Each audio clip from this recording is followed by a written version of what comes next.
Bismillahirrahmanirrahim. Assalamualaikum warahmatullahi wabarakatuh. Alhamdulillah, salatu wassalamu ala rasulillah wa ala alihi wa ashabihi wa mawalah wa la hawla wa la quwata illa billah, amma ba'd. Para peserta Sekolah Muamalah HNB rahimani wa rahimakumullah. Alhamdulillah, di kesempatan malam yang berbahagia ini kita bersua kembali di sesi tanya jawab yang kedua. Insyaallah masih bersama beliau Ustaz Amin Nurbait hafizahullahu taala, yang mana Muamalah HNB ini di angkatan yang ke-12. Alhamdulillah, jumlah peserta di HNB Sekolah Muamalah HNB 12 ini sekitar 150 orang. Dan kita akan buka sesi tanya jawab ini dengan nanti silakan para peserta bisa raise hand atau mengangkat tangan, dan nanti akan kami pilih untuk pertanyaan-pertanyaan yang akan kami ajukan. Dan bisa juga nanti pertanyaan melalui pesan.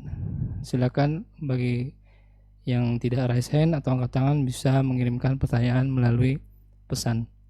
Alhamdulillah, kita sudah berada dengan beliau Ustaz Amin Nurbait hafizahullah, dan kita sapa beliau terlebih dahulu. Assalamualaikum Ustaz. Waalaikumsalam warahmatullahi wabarakatuh. Bagaimana kabarnya malam ini Ustaz? Nah, kita punya host baru nih. Masya Belum Allah. perkenalan misalnya. Baik. Nanti kita di akhir aja Ustaz. Kenalannya di akhir aja.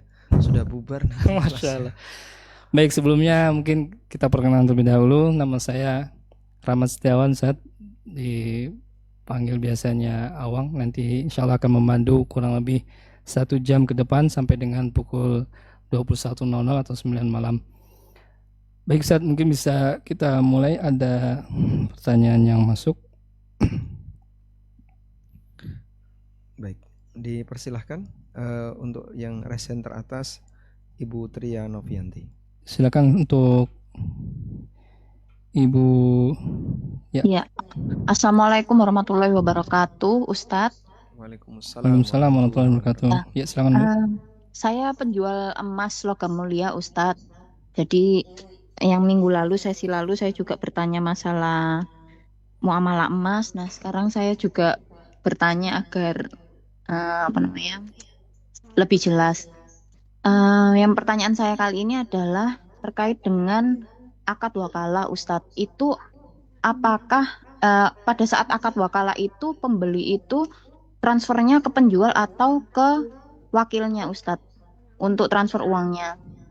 Terus juga apakah akad wakalah itu sebagai wakil itu bisa ditunjuk sopir Grab oleh pembeli? Jadi misalkan pembeli mau beli, jadi dia pesan Grab sendiri, terus nanti mengambil barangnya dari saya penjual gitu. Apakah boleh seperti itu? Terus habis itu apakah misalkan kalau boleh itu apakah harus bilang ke sopir Grabnya bahwa nanti minta tolong dibelikan gitu emasnya gitu. Terus yang kedua pertanyaan saya juga terkait itu kan tadi sopir Grab, terus apakah juga bisa kalau pembeli dan penjual itu wakilnya itu berupa kurir JNT, kayak JNT pos, pokoknya yang ekspedisi gitu Pak Ustadz. Apakah jadi misalkan penjual sudah langsung bungkus, nanti begitu diserahkan langsung ditransfer. Terus pertanyaan selanjutnya juga, misalkan ada teman saya mau buyback jual antamnya ke saya, namun saat itu saya kan nggak ada uang untuk membeli karena barang saya belum laku lah Pak Ustadz. Jadi jadi akhirnya saya salurkan ke teman saya penjual yang lain. Nah, itu apakah saya boleh ambil untung dari situ, Ustadz? Jadi emasnya dititipkan saya dulu, terus untuk dijualkan ke teman saya. Namun saya apakah harus menyampaikan harga yang sebenarnya kalau mau ambil untung? Terima kasih, Ustadz. Baik, silakan Ustadz. Alhamdulillah wassalatu wassalamu ala rasulillah wa ala alihi wa sahbihi wa mawalah, wa ashhadu an la ilaha illallah wahdahu la syarikalah wa ashhadu anna muhammadan abduhu wa rasuluh sallallahu alaihi wa ala alihi wa sahbihi wa man tabi'al huda ila yaumiddin. Tadi disampaikan 3 pertanyaan berkaitan dengan transaksi emas. Yang pertama adalah bagaimana teknis wakalah untuk jual beli emas yang dimana penjual dan pembeli berada di posisi yang berbeda. Syarat mutlak bahwa transaksi emas itu legal secara syar'i adalah harus dilakukan yadan biyadin, dari tangan ke tangan. Dan inilah pendapat jamaahir ulama bahwa emas selamanya akan ditransaksikan dengan yadan biyadin, harus ditransaksikan dengan yadan biyadin, artinya selamanya adalah pendaribawi. Berikutnya, bagaimana teknis wakalah untuk bisa yadan biyadin? Yang perlu dipertanyakan adalah wakalah di sini atau mewakilkan. Di sini mewakilkan untuk apa? Kita tahu mewakilkan di sini adalah mewakilkan untuk mengambil emas. Mewakilkan mengambil emas berarti konsumen mewakilkan seseorang untuk mengambil emasnya. Baik. Sehingga dalam hal ini si wakil nanti datang ke tempat penjual, sudah. Lalu konsumen dengan penjual mereka bertransaksi secara online. Sudah? Jadi chat WA tidak ditutup atau bisa juga pakai by phone. Wakil sudah ada di tempat. Jadi kalau misalnya boleh saya tuliskan ilustrasinya.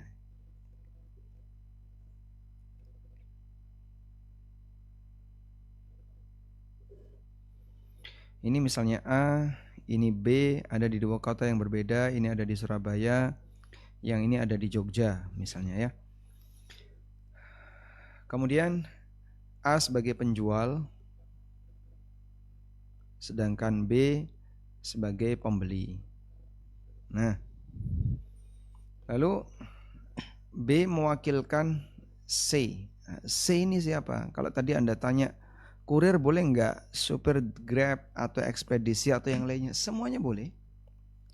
Karena masalah B mau nunjuk siapapun bebas. Sebab dalam masalah muamalah tidak ada ketentuan dia harus muslim dan dia harus apalagi misalnya dia harus orang yang baik. Misalnya kamu nggak kenal orang C ini siapa, ya dia driver, terjamin baiknya nggak, ya itu urusan saya. Boleh demikian. Sehingga boleh nggak yang jadi wakil itu kurir atau driver, ekspedisi dan seterusnya? Jawabannya semuanya boleh, selama dia balik dan berakal. Sudah? Maka C menjadi wakil dari B untuk mendatangi A di Surabaya.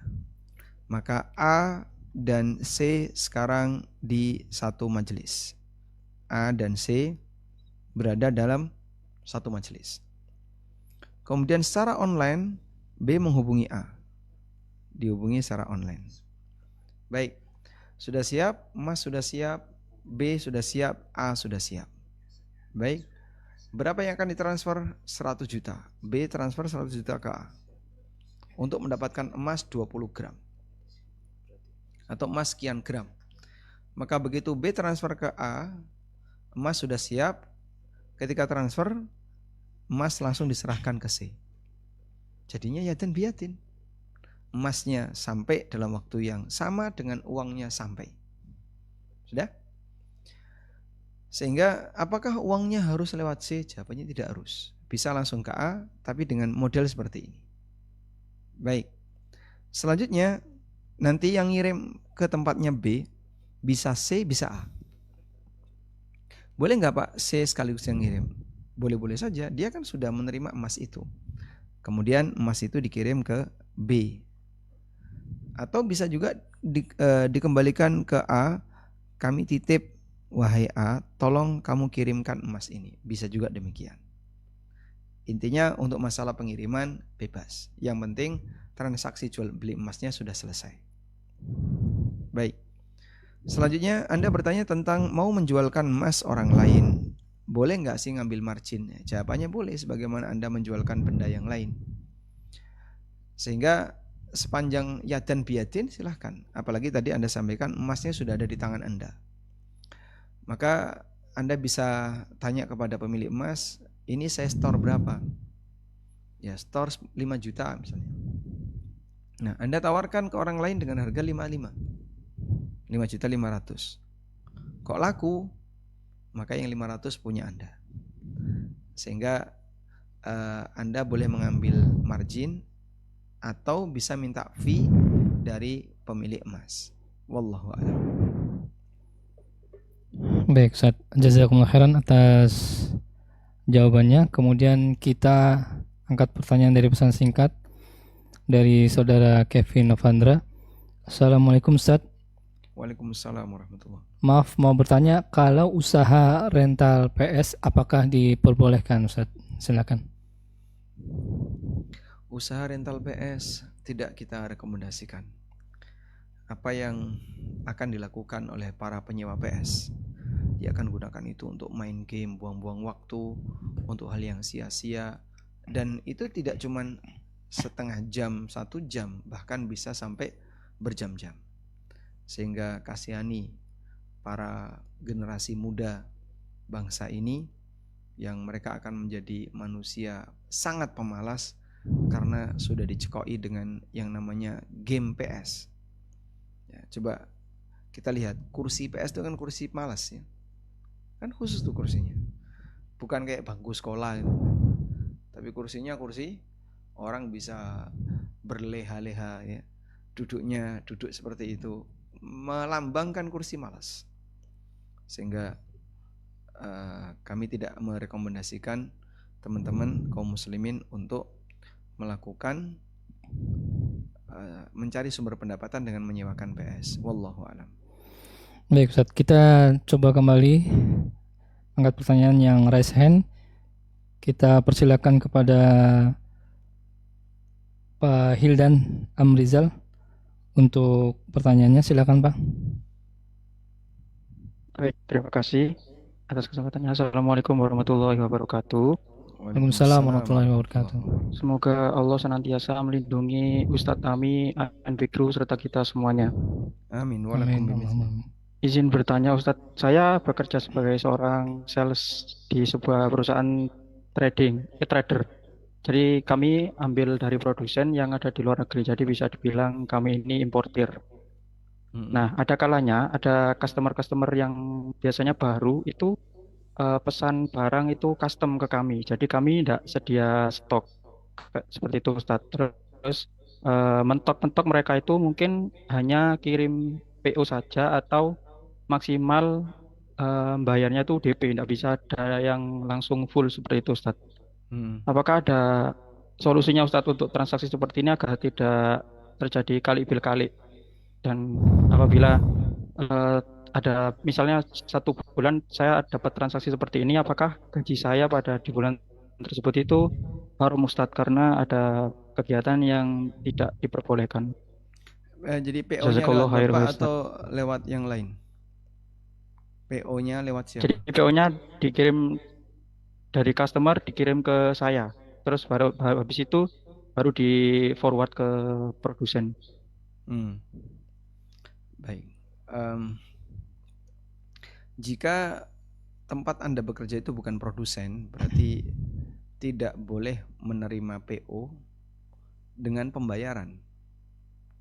Misalnya DP dulu, padahal kan bukan produsen, hanya trader.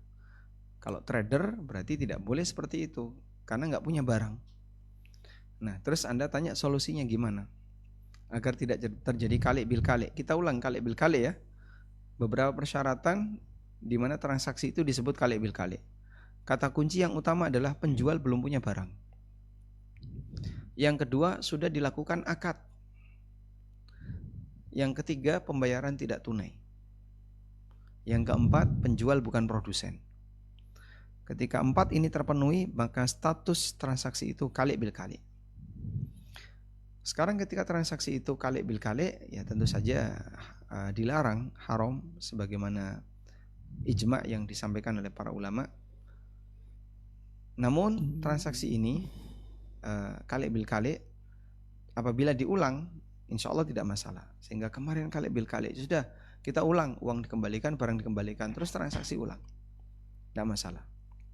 Berikutnya, untuk kasus seperti yang Anda tanyakan tadi ya,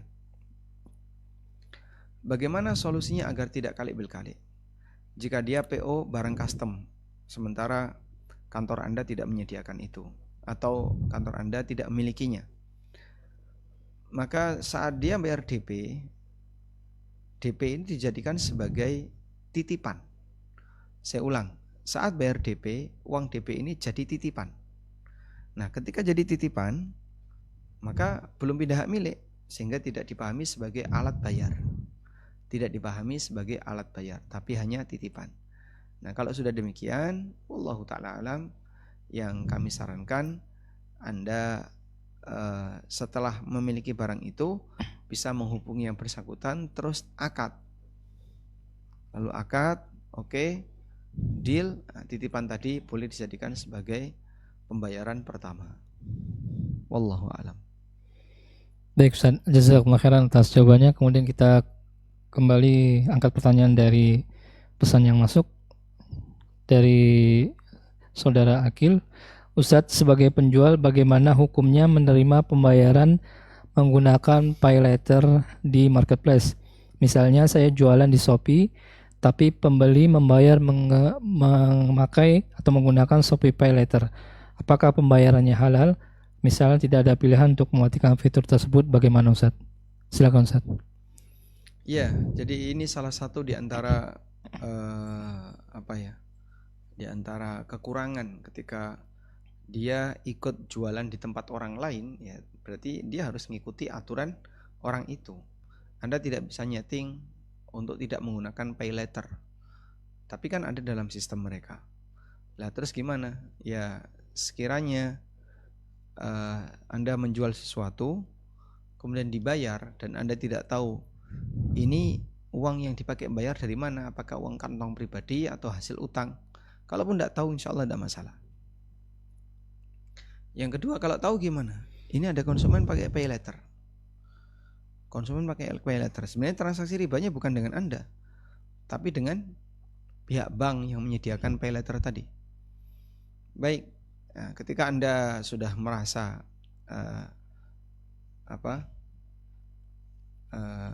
dengan transaksi itu Anda sudah memberikan layanan kepada yang bersangkutan, barang sudah sampai dan seterusnya, maka Anda berhak untuk dapat bayaran. Anda berhak untuk dapat bayaran terlepas dari bagaimana cara dia membayar. Saya ulang, ketika Anda sudah menjual barang, maka Anda berhak untuk mendapatkan bayaran terlepas bagaimana cara orang itu membayar. Sehingga misalnya dia membayarnya pakai pay later, yaitu hak Anda bayaran itu. Tapi kan transaksi ribanya bukan dengan Anda, dengan penyedia tadi, dengan penyedia pay later. Bisa dipahami ya? Jadi transaksi Anda sebagai penjual dengan konsumen itu jual beli, tapi pembeli bertransaksi utang piutang dengan pay later. Dan yang ada ribanya adalah transaksi pembeli dengan pay later. Wallahu a'lam. Semoga bisa dipahami. Baik, Masya Allah, jazakumullah khairan Ustaz atas jawabannya dari pertanyaan tersebut. Kita kembali angkat pertanyaan dari raise hand. Kita persilakan untuk Pak Taufik Hilmawan untuk menyampaikan pertanyaan. Silakan Pak. Bismillahirrahmanirrahim. Assalamualaikum warahmatullahi wabarakatuh. Waalaikumsalam warahmatullahi wabarakatuh. Semoga Allah Ta'ala senantiasa merahmati, meridhoi dan memberikan kesehatan kepada Ustadz Amin Nurbais dan keluarga, para kru yang bertugas dan kita semua yang hadir di sini. Amin. Amin. Izin bertanya Ustadz, saya akuntan yang kemarin juga sudah bertanya. Kali ini pertanyaannya, apabila saya ditugaskan kepada klien yang kita mengetahui, karena kita tugasnya mengaudit, salah satunya mengaudit laporan keuangan perusahaan tersebut, tapi kita mengetahui bahwa perusahaan tersebut memang punya pinjaman bank. Yang kedua, ada penugasan suatu restoran yang ternyata menjual makanan Itali, yang menjual makanan dan minuman yang tidak halal Ustadz. Mohon nasihatnya Ustadz. Jazakallahu khair Ustadz. Baik, jazakumullah khairan kepada Pak Taufik. Baik, Silakan ini Ustaz. nampaknya pertanyaan yang sudah disampaikan kemarin ya.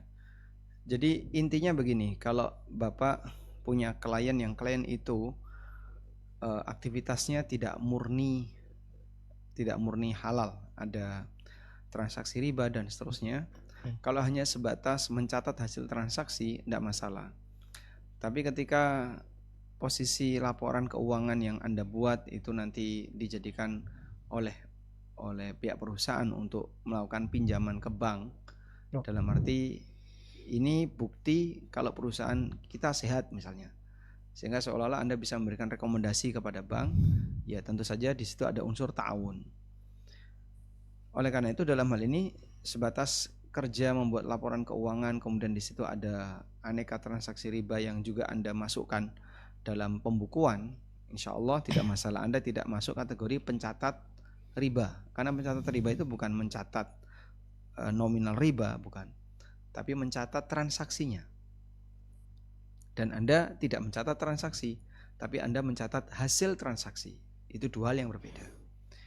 Untuk itu wallahu ta'ala alam, dari apa yang tadi Anda sampaikan insya Allah tidak masalah. Wallahu alam. Baik Ustaz, jazakumullah khairan atas jawabannya. Kemudian kita angkat kembali pertanyaan yang masuk melalui pesan. Kita bacakan pertanyaan dari saudara Amanda. Assalamualaikum Ustaz. Waalaikumsalam. Saya punya usaha jual tanaman. Ada konsumen pesan beberapa tanaman buat taman atau proyek penghijauan. Karena kebutuhan tanaman yang banyak, saya butuh modal untuk mencarikan dan membelikan tanaman tersebut. Apakah boleh saya minta DP terlebih dahulu atau sebaiknya mekanismenya seperti apa? Silakan Ustaz. Baik, karena tanaman itu tidak bisa diproduksi ya. Anda tidak memproduksi tanaman ya. Apalagi tadi disampaikan Anda kulak mengambil dari tempat yang lain, maka tidak boleh minta DP dulu. Yang ada adalah pengadaan dulu. Kalaupun misalnya ada DP, misalnya Anda minta 30% atau 50%, nilai ini tidak boleh jadi pendapatan, tapi sifatnya titipan. Dia bukan uang pembayaran, tapi uang titipan. Lalu uang titipan itu Anda simpan, tidak boleh Anda pakai untuk kulaan, cuma nampung saja. Sudah? Begitu tanaman sudah ada, ya, kemudian konsumen lanjut beli, maka uang titipan tadi bisa dijadikan sebagai alat bayar pertama. Saya ulang, uang titipan tadi bisa dijadikan sebagai alat bayar pertama. Maksudnya alat bayar pertama gimana? Ya, sebelum dia melunasi kan Anda sudah megang uang 30% tadi, maka bisa langsung dijadikan sebagai alat bayar. Baik, berarti kurangnya 70%. Wallahu a'lam. Baik, insyaallah mudah-mudahan cukup jelas apa yang disampaikan Ustaz. Kita kembali angkat pertanyaan dari raise hand. Kita persilakan untuk saudara Yasir Arafat. Baik, silakan Pak Yasir, bisa langsung menyampaikan pertanyaan kepada Ustaz. Bismillahirrahmanirrahim. Assalamualaikum warahmatullahi wabarakatuh. Waalaikumsalam warahmatullahi wabarakatuh. Ya, izin bertanya, Tat. Kasusnya seperti ini. Si A dan si B melakukan kerjasama. Si A sebagai pemodal dan si B sebagai pengelola. Sharing dibagi per bulan. Terus ada pengembalian modal 10% dari modal yang di store, Ustaz. Bolehkah perjanjian seperti ini? Kemudian selanjutnya, jika pemodal mengambil dana dengan alasan dipinjam, Ustaz, ketika kerjasama sudah berjalan tapi tidak dikembalikan, bolehkah dianggap berarti perjanjian tersebut batal? Jazakallah khair. Jadi saya pastikan lagi ya, pembagian hasilnya 10% dari modal.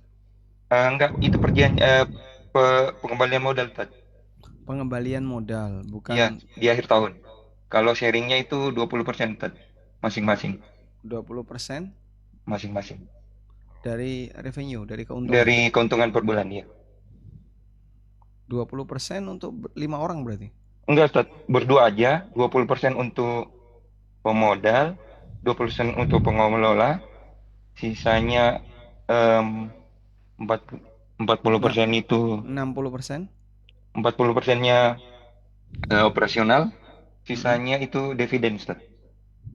Baik. Nah, sebenarnya operasional tidak dihitung keuntungan ya. Iya, Ustaz. Misalnya revenue sekian, dihitung net profitnya berapa, itulah yang dibagi. Oke, Ustaz. Tapi modalnya dibayarkan 10% tiap bulan ya. Bukan, Ustaz. Setiap akhir tahun, Ustaz. Setiap akhir tahun dikembalikan Iya. 10%. Iya, Ustaz. Ya, kalau modalnya dikembalikan 10% tiap akhir tahun, berarti nanti saham orang ini berkurang. Ya gitu loh, Ustaz. Cuman dia tergantikan dengan dividen tadi. Dia kan punya dividen 20% ya. Iya, Ustaz. Nah, 20% ini kan haknya pengelola dan haknya pemodal. Iya, itu juga dibagi juga, Ustaz, per akhir tahun. Dibagi juga per akhir tahun. Iya, Ustaz.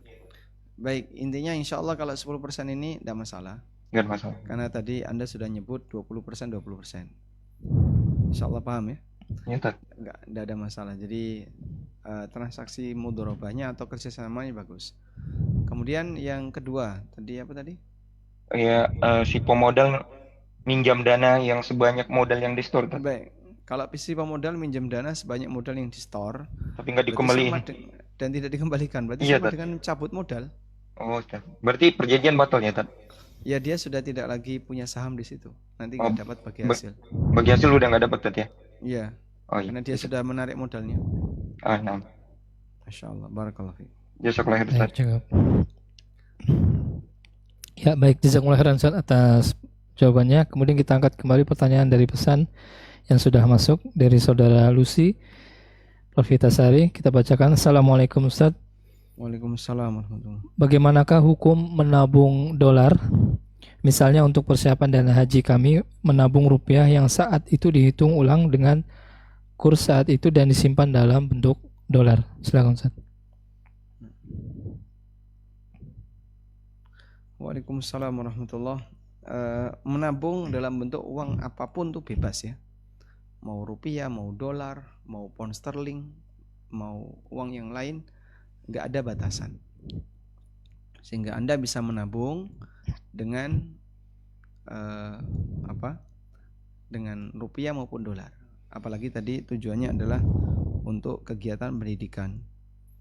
Insya Allah diperbolehkan. Namun harus waktu pengadaan harus tunai. Jadi Anda bawa uang berapa ditukar dengan pemilik emas secara tunai. Wallahu a'lam. Baik, jazakumullah khairan Ustaz atas jawabannya. Kita kembali angkat pertanyaan dari pesan singkat terlebih dahulu atau pesannya masuk dari saudara M. Samsudin Sidik. Assalamualaikum Ustaz. Izin bertanya Ustaz, bagaimanakah hukumnya mengikuti kegiatan olahraga lari yang diadakan oleh bank konvensional? Silakan Ustaz. Kami sarankan ini kurang rekomendasi ya. Kami tidak merekomendasikan itu karena seharusnya di sini kan Anda tanya tentang ini digunakan oleh bank konvensional atau lomba lari diadakan oleh bank konvensional. Berarti nanti ikut serta dalam memeriahkan sponsor bank tersebut karena kan pasti diarak bank tersebut. Terus ada kita di belakang yang berlari dan seterusnya. Ya, kita tidak merekomendasikan karena penyelenggaranya orangnya atau hadiahnya bermasalah. Wallahu a'lam. Baik, jazakumullah khairan Ustaz atas jawabannya. Kita angkat kembali pertanyaan dari raise hand yang sudah masuk dari kita menyapa dari Pak atau Bu Sofa. Silakan.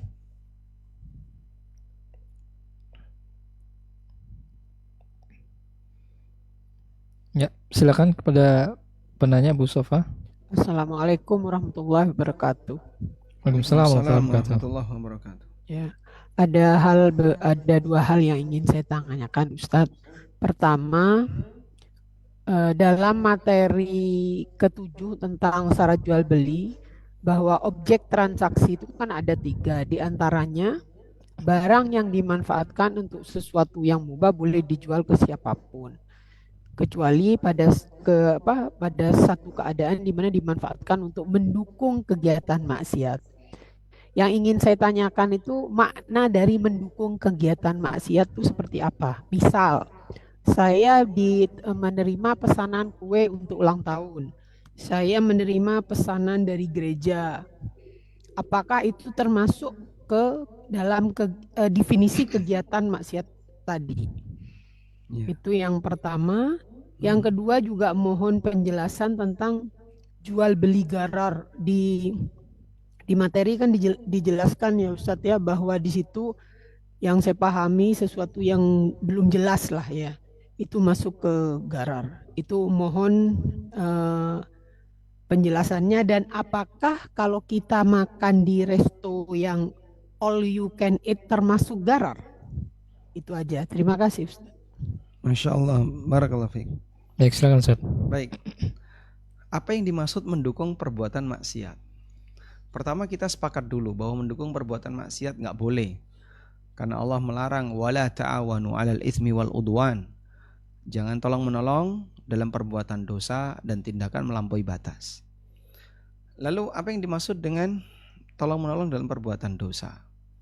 Jawabannya adalah ada perbuatan dosa terus Anda dukung. Baik dukung dengan bayaran maupun tanpa bayaran. Dua-duanya nggak boleh. Sehingga dalam posisi ini apabila ada orang berbuat maksiat maka kita tidak boleh ikut untuk mendukungnya. Kita tidak boleh ikut terlibat untuk mewujudkannya. Walaupun hanya unsur makanan misalnya. Ini ada pesanan makanan tapi dari tempat A, dari tempat B dan seterusnya. Ya nggak boleh. Nah terus gimana itu? Ya nggak boleh dilayani. Karena ini termasuk diantara bentuk dukungan kepada maksiat.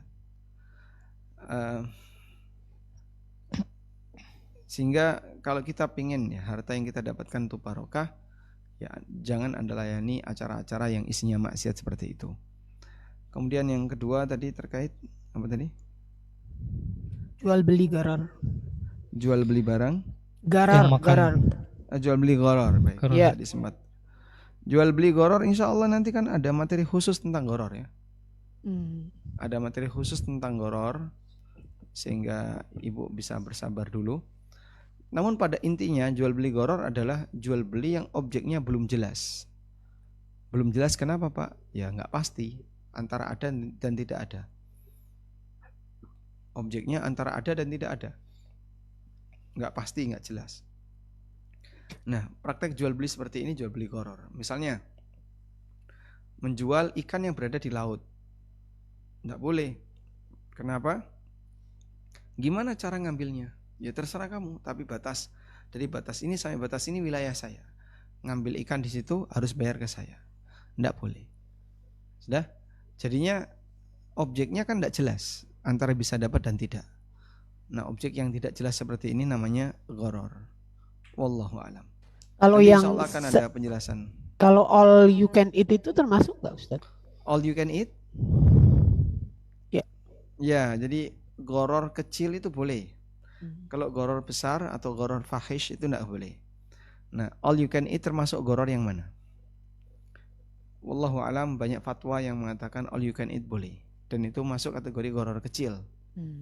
Sehingga insya Allah tidak masalah orang ikut bergabung dalam kegiatan makan dengan bayar 100.000 untuk semuanya. Wallahu a'lam. Ya. Baik, jazakumullah khairan atas jawabannya. Cukup Bu. Baik, kita angkat kembali Ustaz pertanyaan dari raise hand yang sudah menunggu. Kita persilakan kepada Ibu atau Pak Tesa ya. Silakan untuk sampaikan pertanyaan kepada Ustaz.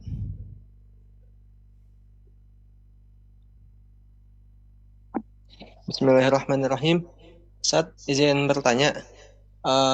Untuk pakaian thrift itu kan seringkali jualannya balan ya Ustaz. Jadi satu karung isi macam-macam pakaian.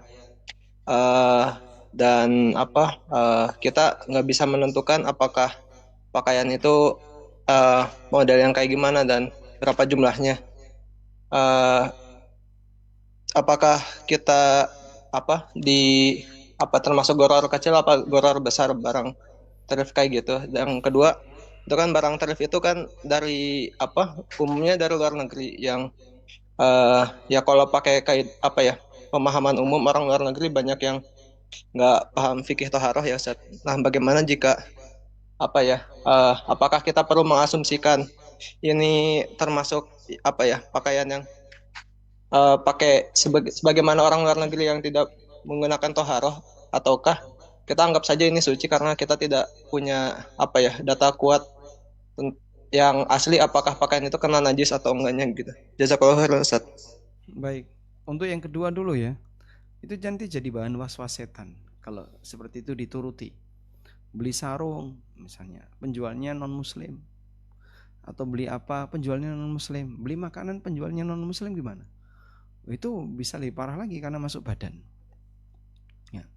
Sehingga intinya dalam hal ini kalau untuk urusan muamalah ya sah-sah saja ketika kita membatasi diri dengan hanya muslim saja, meskipun tidak dilarang untuk melibatkan non muslim ikut bergabung. Wallahu alam. Termasuk juga pakaian tadi, urusan saya beli pakaian dari non muslim, ya sudah, tidak ada masalah, sehingga nggak perlu dicuci, kecuali kalau misalnya bau kainnya Pak nggak enak, silakan Anda cuci. Dicuci itu dalam rangka untuk penyesuaian biar tidak terlalu menyegrak aromanya dan seterusnya. Wallahu alam. Baik, Ustaz. Kemudian yang pertama tadi apa? Lupa. Ya. Mengenai ini Ustaz, cara beli pakaian thrift itu biasanya Oh iya, baik. satu karung. Cara beli pakaian truk kan satu bal isinya pakaian ndak karuan. Jadi nggak boleh disampling, nggak boleh. Kalau nggak boleh disampling misalnya, ya itu masuk kategori gharar dan nggak boleh praktek gharar seperti itu. Wallahu alam. Baik, Ustaz. Jazakumullah khairan atas jawabannya. Tadi mungkin yang bertanya bukan saudara Tessa ya, atau nanti mungkin yang selanjutnya. Saudara Tessa mungkin sudah bersiap. Kita angkat dari yang resen, silakan. Assalamualaikum warahmatullahi wabarakatuh. Oh, Bu Tessa, baik. Waalaikumsalam Waalaikumsalam warahmatullahi wabarakatuh. Silakan, Bu. Semoga Ustadz dan seluruh tim dan rekan-rekan di sini selalu ada dalam lindungan Allah Azza wa Jalla. Amin. Ustadz izin bertanya langsung, kemarin ini Ana transaksi. Lalu yang mau Ana tanyakan, transaksi ini apakah termasuk kali bin kali Ustadz? Jadi Ana beli buku anak tuh Ustadz ke penjual. Lalu penjual ini dia open pre-order ke luar negeri. Nah, yang Ana nggak tahu ini, dia kadang-kadang itu di luar negerinya bukunya ready stock atau belum dicetak gitu, tapi dia tidak menjelaskan. Nah, sudah beberapa kali Ana transaksi, lalu nanti sistemnya setelah buku sampai di Indonesia, baru dia buatkan invoice untuk pembeli, lalu ditujukan, lalu Ana baru bayar setelah bukunya ada di dia. Namun saat akad di awal, Ana menunjuk buku A, B, C, D itu kan sudah termasuk akad Ustadz. Nah, apakah ini kali bin kali, dan kalaupun iya, apakah ada solusinya Ustadz agar sesuai syariat?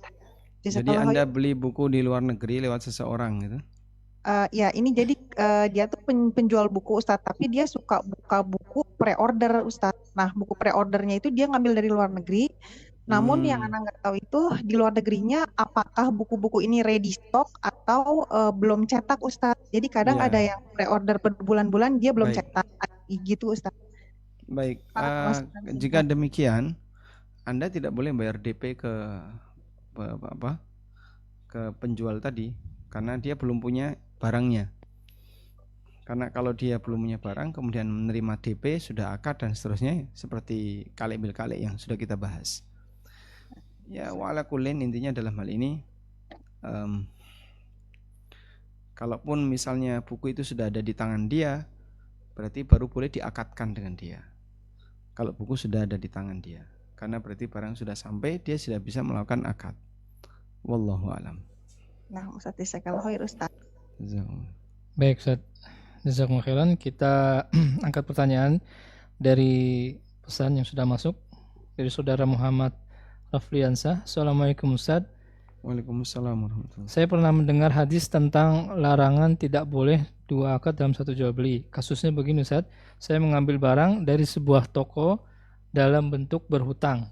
Kemudian barangnya saya kemas, lalu barangnya saya titipkan di toko tersebut. Nanti keuntungannya itu dipotong dengan berapa utang saya, tapi tidak ada persyaratan bahwasanya saya harus menjual di toko tersebut. Apakah ini termasuk dalam larangan hadis tersebut, Ustaz? Baik. Jadi makna menggabungkan dua akad dalam satu akad itu artinya adalah akad satu akad utama, akad dua akad syarat akad utama. Saya mau melakukan ini jika kamu harus melakukan akad ini. Nah, itu yang tidak diperbolehkan. Oleh karena itu dalam hal ini wallahu alam, jika yang bersangkutan melakukan akad tanpa syarat, jadi dia melakukan akad A dan dia tidak mensyaratkan harus ada akad B, tidak mensyaratkan, tapi ngasih kebebasan kepada A, kalau mau akad dengan B silahkan, insya Allah tidak masalah. Wallahu alam. Baik, Ustaz, jazakallahu khairan. Insyaallah cukup jelas. Kita kembali angkat pertanyaan dari pesan yang masuk dulu, Ustaz. Dari saudara Mika. Assalamualaikum, Ustaz. Waalaikumsalam warahmatullahi. Saya mau bertanya bagaimanakah hukum just tip barang yang sesuai dengan syariat Islam dan dropshipper? Mungkin bisa jelaskan secara singkat, Ustaz. Silakan. Ini terlalu global pertanyaan umum dan sudah ada di ANB Channel. Kami persilahkan nanti Anda buka YouTube ANB Channel, kemudian cari saja kata kunci hukum just tip, atau yang dropshipper juga ada. Karena kita sudah final untuk membahas ini, sehingga saya harap mungkin Anda bisa nonton video yang sudah ada berkaitan dengan kasus yang Anda tanyakan. Wallahu alam. Baik, Ustaz, jazakallahu khairan. Nanti ya insyaallah untuk peserta Sekolah Muamalah ANB insyaallah ada materi yang berkaitan dengan just tip. Nanti bisa dipelajari materi tersebut. Baik, kita angkat pertanyaan kembali, Ustaz, dari raise hand. Kita persilakan untuk saudara Faisal Abdan untuk pertanyaannya kepada Ustaz. Silakan. Syukran jazakallahu khairan. Assalamualaikum warahmatullahi wabarakatuh, Ustaz. Waalaikumsalam warahmatullahi wabarakatuh. Hayakumullah wa ahsanalaikum, Ustaz. Barakallahu fiik. Pertanyaan tentang akad salam, Ustaz. Jadi sebenarnya untuk minta takkid aja, Ustaz. Minta takkid lagi perihal akad salam di mana seorang pembeli membayar lunas di awal, kemudian penjual belum bisa memiliki barangnya, Ustaz, tapi sudah menjual dengan ciri-cirinya, Ustaz, ya. Akad salam kan seperti itu ya, Ustaz, ya. Kemudian yang Anda minta takkid adalah apakah uang yang sudah lunas itu boleh dibelikan barang-barang tadi itu, Ustaz, barang-barang yang sudah dijual ciri-cirinya, Ustaz. Baik, insya Allah tidak masalah. Jadi uang yang sudah lunas kan pembayaran yang sah.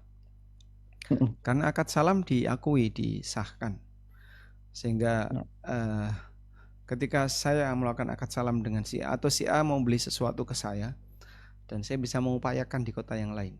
Nah, si A kok bayarnya tunai ke saya, maka uang itu sudah jadi milik saya. Selanjutnya mau saya pakai beli barang itu atau beli barang yang lain, hukumnya diperbolehkan. Wallahu alam. Syukran jazakallahu khairan. Nah, Afwan, sebenarnya ada satu lagi kan masih boleh, Ustaz? Ya? Ada satu lagi sebenarnya, Ustaz, masih boleh? Boleh. Jadi tentang urf, Ustaz, terutama kepada teman-teman yang punya toko, ya, katakanlah dalam hal ini industrinya alat kesehatan, Ustaz. Jadi di toko tersebut kan biasanya ada pembeli, kemudian nanya ke penjual apakah ada barang ini. Biasanya misalkan stoknya kosong, Ustaz, ya. Lalu penjual akan nyari di tempat lain, Ustaz, di toko-toko sebelahnya, gitu. Iya. Di rekan-rekannya lah ya. Mana hal tersebut sudah jadi tradisi bahwasannya ambil dulu di toko lain, Ustaz, gitu ya. Ambil dulu di toko lain. Kemudian ya pemilik toko lain itu juga sudah, ya karena sudah tradisi ya sudah mengizinkan aja barangnya diambil gitu, Ustaz. Oh iya. Nah, itu apakah urf seperti itu muhakamah, Ustaz, bisa dijadikan acuan hukum atau bagaimana, Ustaz? Yang masalah jadi dia ngambil barang di toko tersebut tapi bayarnya belakangan, begitu? Iya, begitu, Ustaz. Karena sudah jadi tradisi bahwasannya ya saling membantu gitu, Ustaz. Saling gimana? Saling membantu ya kalau di toko Saling sebelah nggak membantu. ada. Karena kan kita punya stok, dia nggak punya stok gitu, Ustaz. Ya insya Allah kalau pemiliknya ridho dan mengizinkan ya diperbolehkan. Baik. Karena kan kata kunci ketika kita menjualkan barang orang lain harus dapat izin dari pemilik. Begitu, Pak? Ya, nah. Berarti intinya izin dari pemilik barang, Ustaz, ya? Ya, karena dia sudah mengizinkan baik lisan maupun isyarat maupun apa, silahkan. Ya, baik. Syukran jazakallahu khairan, Ustaz. Barakallahu fiik. Baik, jazakumullah Ustaz atas jawabannya. Kemudian kita angkat pertanyaan dari pesan yang masuk dari saudara Kholidatul Bahiyah. Assalamualaikum Ustaz. Apakah boleh kita kurban untuk di atas namakan ke orang tua, tapi disalurkan di rumah tahfidz, yang mana rumah tahfidz tersebut di lain kota, jauh dari kami yang berniat kurban dan jauh dari ibu bapak anak.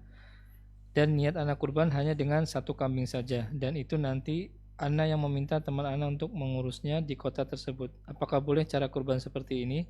Dan nanti Ana izin meminta teman untuk membelikan kambingnya. Ana akan berikan upah. Bolehkah tersebut, Ustaz? Insya Allah dua-duanya boleh. Jadi Masih distribusi hewan dilonggarkan, kurban itu tidak dibatasi satu lokasi tertentu. Jadi dia bisa mendistribusikan ke lokasi manapun. Karena kurban ini lebih longgar daripada zakat, sehingga tidak harus 8 asnaf yang berhak untuk menerima. Wallahu a'lam. Baik, jazakumullah khairan Ustaz atas jawabannya. Kita kembali angkat pertanyaan dari pesan yang masuk dari saudara Dian. Assalamualaikum warahmatullahi wabarakatuh Ustaz. Waalaikumsalam warahmatullahi wabarakatuh. Semoga Allah merahmati Ustaz, tim sekolah ANB dan jamaah yang hadir. Amin walakum bimithli. Allahumma amin. Ustaz pernah mendengar kajian tentang harta, kajian Ustaz Ami, misal tanah dan bangunan yang perolehannya berasal dari penghasilan pekerjaan pada lembaga ribawi atau bank konvensional itu tidak boleh diwariskan ke ahli waris.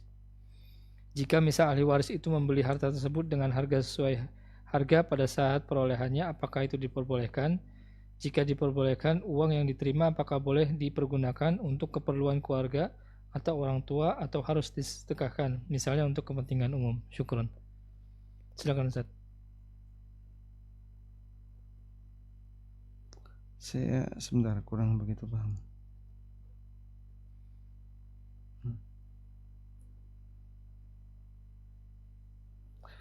Misal tanah dan bangunan yang diperolehnya berasal dari penghasilan pekerjaan.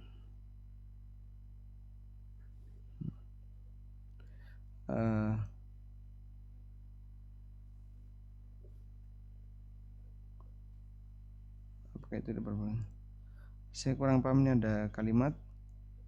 Jika misal ahli waris itu membeli harta tersebut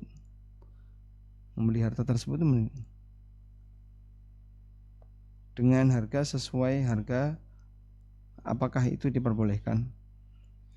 Membeli dengan harga sebelumnya mungkin Ustaz. Jadi tidak ada kenaikan atau tidak ada perubahan harga. Ya, kalau transaksinya selain emas dan perak, ya, insya Allah cukup longgar.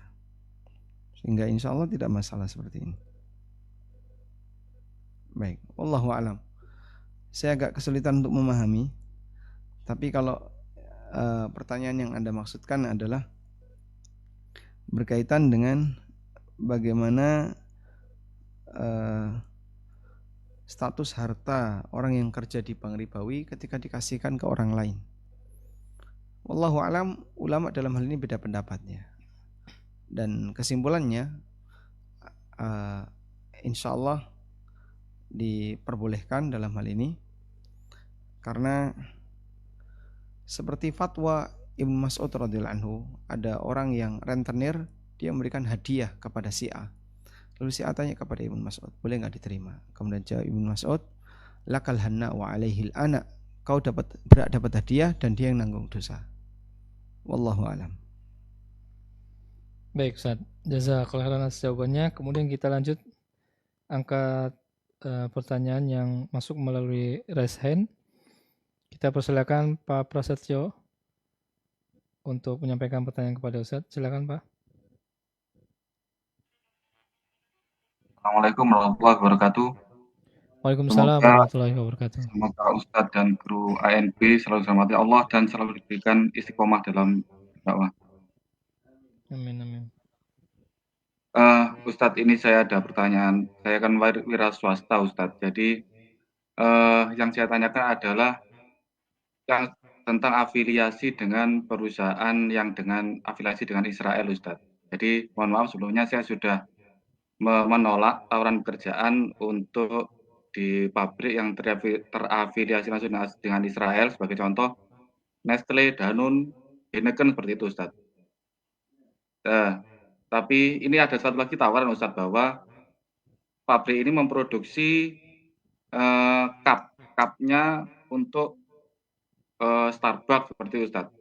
Ya, tapi tidak semuanya. Jadi cuma 60% produknya itu disuplai ke afiliasi dengan Israel. Apakah itu diperbolehkan, Ustaz? Terus kalau misalkan tidak diperbolehkan, mohon arahnya, acuannya, batasannya bahwa yang tidak boleh terafiliasi dengan Israel ini sampai turunan ke berapa gitu, Ustaz.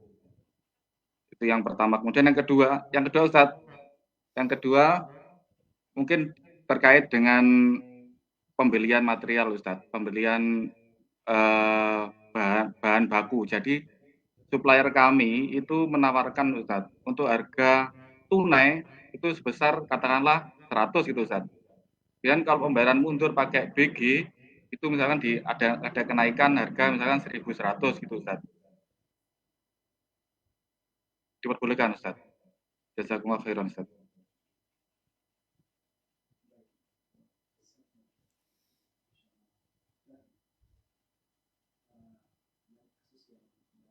Bunyi ya.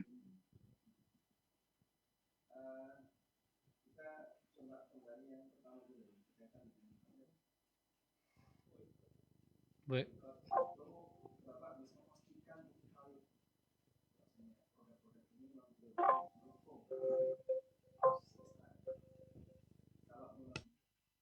Dengar ya.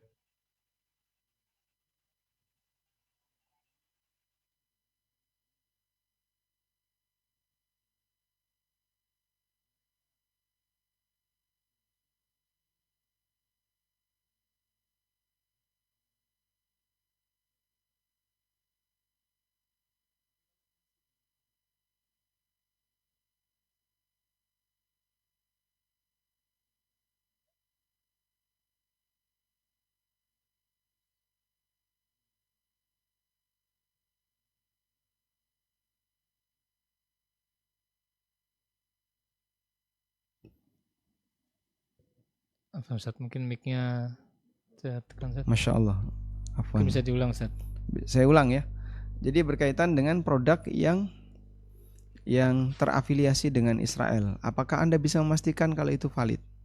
Kalau valid, kita ikut mendukung kaum muslimin Palestina yang tertindas oleh Yahudi.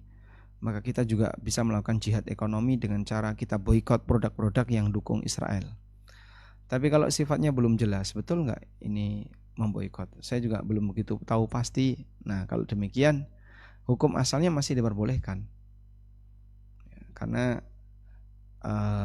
ketika kita tidak bisa memastikan bahwa yang bersangkutan itu dukung Israel atau tidak, berarti kan hukum asalnya tidak. Kecuali kalau ada bukti. Wallahu a'lam. Baik Ustaz, jazakumullah khairan atas jawabannya. Kita angkat pertanyaan terakhir, Ustaz. Kita angkat pertanyaan terakhir yang kita bacakan dari pesan yang masuk dari saudara Heri Kuswara. Assalamualaikum Pak Ustadz. Apa hukumnya meminjamkan sertifikat keahlian tanpa ikut bekerja? Meminjamkan sertifikat keahlian tanpa ikut bekerja. Jadi dipinjam temannya mungkin. Paham, tapi ini bukannya penipuan ya. Misalnya saya punya keahlian tertentu dipinjam oleh teman saya untuk kerja, tapi saya nggak terlibat apapun. Nah, di sertifikat itu ada nama itu adalah nama saya, dipinjam oleh teman saya. Kecuali kalau saya punya keterlibatan, misalnya ikut jadi supervisor dia, pengawas kerja dia, itu enggak masalah. Berarti saya punya keterlibatan di sana. Tapi kalau kita enggak ikut sama sekali ya enggak boleh. Wallahu a'lam. Baik, Masya Allah, Ustaz, jazakumullah khairan atas jawabannya. Baik, jazakumullah khairan. Mudah-mudahan tidak terasa, Ustaz. Apa yang kita bahas ini bermanfaat. Dan mungkin teman-teman yang sudah mengajukan pertanyaan tapi belum terrespon, Anda bisa tulis di Slido yang sudah ditetapkan oleh Sekolah Muamalah ANB. Insya Allah dengan menggunakan Slido itu Anda bisa kirimkan pertanyaan. Dan jika yang lain, misalnya saya mau tanya apa kok bingung, cukup kasih like ya, yang ada di Slido ANB. Insya Allah di situ akan memunculkan aneka pertanyaan yang ada, dan mudah-mudahan Allah berikan kemudahan bagi kami untuk bisa memberikan jawaban. Baik, demikian, semoga apa yang kita bahas ini bermanfaat. Wassallallahu ala nabiyyina Muhammadin wa ala alihi wa sahbihi wasallam. Wa akhiru da'wana alhamdulillahi rabbil alamin. Wassalamualaikum warahmatullahi wabarakatuh. Waalaikumsalam warahmatullahi wabarakatuh. Baik Ustaz, jazakumullah khairan atas jawabannya dan yang disampaikan pada malam hari ini di tanya jawab yang kedua di Sekolah Muamalah ANB. Dan kami ingatkan lagi kepada peserta bahwasannya malam hari ini adalah malam terakhir pengerjaan ujian di pekan pertama. Silakan bisa mengerjakan ya ujian yang disediakan oleh panitia. Dan kami juga mohon maaf untuk pertanyaan-pertanyaan yang sudah masuk, begitu banyak pertanyaan belum bisa kami jawab, belum bisa kami sampaikan kepada Ustadz, dan nanti silakan yang belum menjawab bisa diajukan melalui Slido dan tadi sudah dijelaskan oleh Ustadz. Nanti pertanyaan yang dipilih insya Allah akan ditampilkan melalui video. Atau nanti pertanyaan-pertanyaan yang sudah masuk bisa disampaikan kembali ya di pertemuan selanjutnya di waktu dan jam yang sama bersama beliau Ustadz Amin Nurbait hafizahullah insyaallah taala. Demikian peserta yang dapat kami sampaikan di kesempatan malam hari ini. Kami yang bertugas Rahmat Setiawan atau Awang undur diri dari Zoom dan kami mohon maaf bila banyak kekhilafan dan semoga kita bisa bersua lagi di pertemuan yang akan datang. Kita akhiri dengan doa kafaratul majelis. Subhanakallahumma bihamdika asyhadu an la ilaha illa anta astaghfiruka wa atubu ilaik. Wassalamualaikum warahmatullahi wabarakatuh.